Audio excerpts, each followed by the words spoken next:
Hello and welcome to this presentation about Chapter 21 of Teach Yourself Grammar, which is about coordination and negation. Let's briefly review. In Unit 1, we covered morphemes and words. In Unit 2, we discussed phrases like noun phrases and verb phrases. And in this third and final unit, we're going to be looking at clauses. A few key principles to keep in mind. First, modularity, which means that complex structures are built out of simple ones.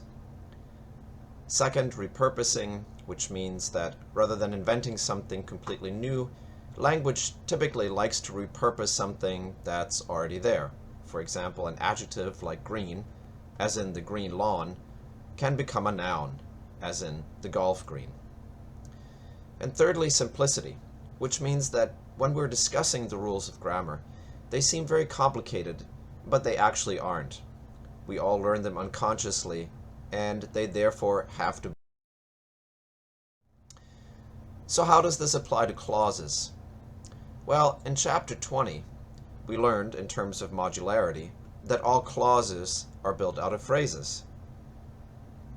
In terms of repurposing, we saw that the three new kinds of clauses that we looked at, the interrogative clause, the imperative clause, and the exclamatory clause, all rearrange the basic underlying declarative pattern, which is really what we have been studying so far. And finally, in terms of simplicity, the new clause patterns are formed through a few basic moves. For example, to form an imperative clause, you drop the subject and put the verb into the bare infinitive form. So, she is going to the store becomes go to the store. So the same thing is true for coordination and negation. Let's start by looking at an overview. Let's start by defining coordination, which is simply using coordinating conjunctions, which are the fanboys that you have already learned about, to create what are called coordinate structures. An example of this would be taking a sentence like Kelly might win the race and adding a coordinating conjunction or to create Kelly or Jonna might win the race. To analyze this, the underlying structure of the original is noun phrase, Kelly, verb phrase, might win the race. And the coordinate structure, Kelly or Jonna, simply has the form NP or NP. So these two noun phrases are linked by a coordinating conjunction, and these are then called conjuncts. So individual conjuncts are linked into coordinate structures. A few points to keep in mind here are first that conjuncts must have the same function. So you can't have something like Kelly or tall might win the race because Kelly and tall play different roles in the sentence. Kelly is a noun phrase, but tall is an adjective phrase. However, the phrase's internal structure can be somewhat different so that Kelly or the tall swimmer in lane 5 might win the race is perfectly legitimate, even though the first noun phrase, Kelly, and the second noun phrase, the tall swimmer in lane 5, have a different internal structure. Another thing to keep in mind is that conjunctions can sometimes be omitted. This happens, for example, when you have a series consisting of 3 or more items, such as apples, oranges, and peaches, which has the underlying form apples and oranges and peaches. Conjunctions can also be omitted for rhetorical effect, such as when we have I failed, he succeeded, which has the underlying form I failed, but he succeeded, with the but having been omitted. Finally, some conjunctions are limited in the conjuncts that they can join. Now, the words nor, yet, for, and so are quite restricted in the conjuncts that they can join. So that, for example, the conjunction so cannot join two noun phrases. We can't have Kelly so Jonna. Moreover, Some conjunctions, like nor, require a second word, like neither, so that we get neither Kelly nor Jonna. Meanwhile, other words, such as and, but, and or, are all-purpose conjunctions.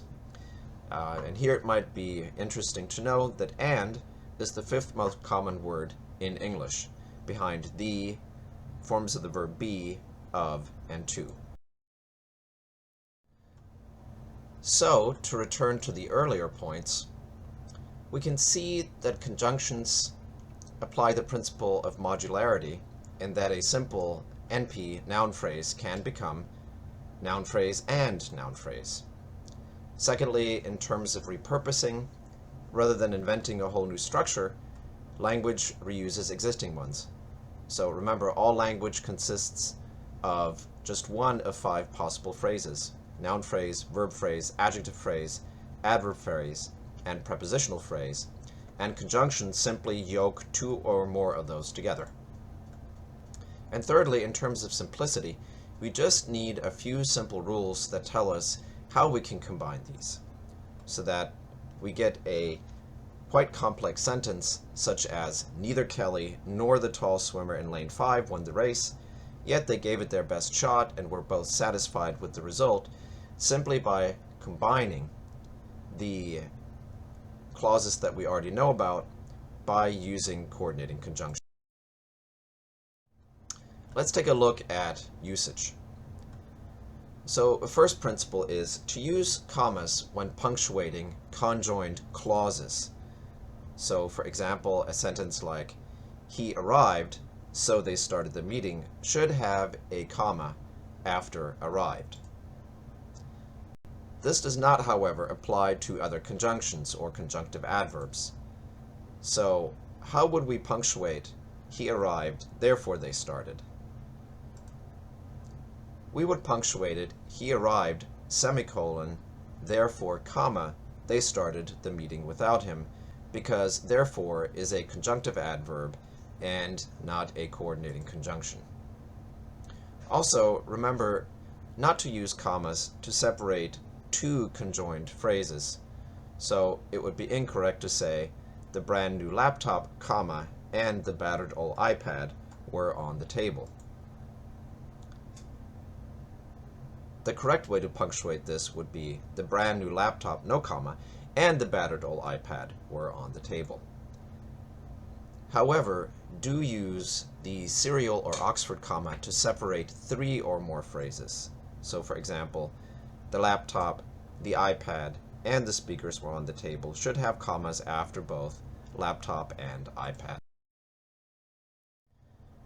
Let's take a look at negation, which can be defined as reversing the polarity of a statement. Some examples of negation are when we want to negate a noun phrase, as in dogs enjoy being bathed. If we want to negate the noun phrase dogs, we simply say no dog enjoys being bathed, using a determiner, no. Or when we want to negate a verb, as in dogs enjoy being bathed, we could say dogs don't enjoy being bathed, adding do plus not in case that we do not have a auxiliary verb present, or if we do have one present, as in Rover is being bathed, the is an auxiliary verb, then we simply add not, or the abbreviated version, Rover isn't being bathed.